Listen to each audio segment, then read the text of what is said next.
Hello அஸ்ஸலாமு அலைக்கும் friends, எல்லோரும் எப்படி இருக்கீங்க? இன்றைக்கி சாலை மீனானு தான் பார்க்க போகிறோம். அதுக்கு 1 கிலோ சாலை மீன் எடுத்து நல்லா சுத்தம் பண்ணி கழுவியாச்சு. பல கழுவி எடுத்து வச்சாச்சு. அதுக்கு பெரிய லெமன் சைஸ் புளி ஊற போட்டுருக்குறேன். நல்லா கழுவிட்டு ஊற போட்டுக்கோங்க. 3 வெங்காயம், 4 தக்காளி, 4 பச்சை மிளகா, கருவேப்பிலை, கொத்தமல்லி கொஞ்சம் எடுத்து வச்சுருக்கிறேன். எல்லாம் க்ளீன் பண்ணிவிட்டு 3 வெங்காயம், 3 தக்காளி, 2 பச்சை மிளகா மிக்ஸி ஜாரில் கட் பண்ணி போட்டுக்கோங்க. 6 டீஸ்பூன் குழம்பு பொடி, 1/4 டீஸ்பூன் மஞ்சத்தூள், 3/4 டீஸ்பூன் சீரகத்தூள் எல்லாத்தையும் போட்டு நல்லா பேஸ்ட்டாக அரைச்சி வச்சுக்கோங்க. நம்ம ஊற வச்ச புளியை கரைச்சி ஒரு பாத்திரத்தில் எடுத்துக்கோங்க. அதில் நம்ம அரைச்சி வச்ச பேஸ்ட்டை 3/4 வாசி போட்டு கரைச்சி வச்சுக்கோங்க. புளி தண்ணியிலே கரைச்சி வச்சுக்கோங்க. 3/4 வாசி கரைச்சி வச்சுங்க. மிச்சம் 1/4 வாசி தாளிப்புக்கு தேவைப்படும். சேனலை மறக்காமல் சப்ஸ்கிரைப் பண்ணுங்கள் ஃப்ரெண்ட்ஸ். நல்லா இந்த அளவுக்கு கரைச்சி வச்சுக்கோங்க. ஒரு மண் சட்டி வச்சு கொஞ்சம் எண்ணெய் ஊற்றி, எண்ணெய் சூடு வந்தோன்னே கடுகு போட்டு நல்லா பொரித்த பிறகு 1/2 டீஸ்பூன் வெந்தயம் போடுங்க. இப்போ நம்ம சின்ன வெங்காயம் தாளிப்புக்கு வச்சுருக்கோம் இல்லையா, கட் பண்ணி அதையும் போட்டுருங்க. இன்ஸ்டாகிராம் பேஜையும் ஃபாலோ பண்ணிக்கோங்க. சின்ன வெங்காயம் போட்டு நல்லா பொன்னிறமாக வரட்டும்.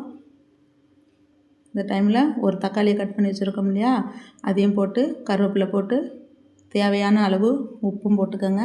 உப்பு போட்டு நல்லா மிக்ஸ் கொடுத்துருங்க. கொடுத்துட்டு ஒரு 2.5 டீஸ்பூன் தனி மிளகாத்தூள் போட்டுக்கோங்க.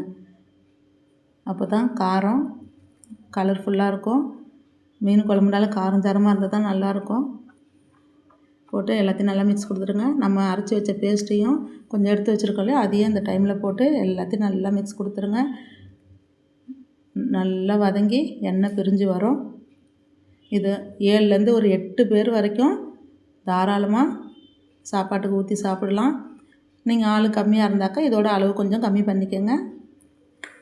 இது கரெக்டாக இருக்கும் 7-8 பேர் சாப்பிட்றதுக்கு. நல்லா எண்ணெய் பிரிஞ்சு வந்துருச்சு. இந்த டைமில் நம்ம புளியில் மசாலா கரைச்சி வச்சுருக்கோம், அதை தூக்கி ஊற்றிடுங்க.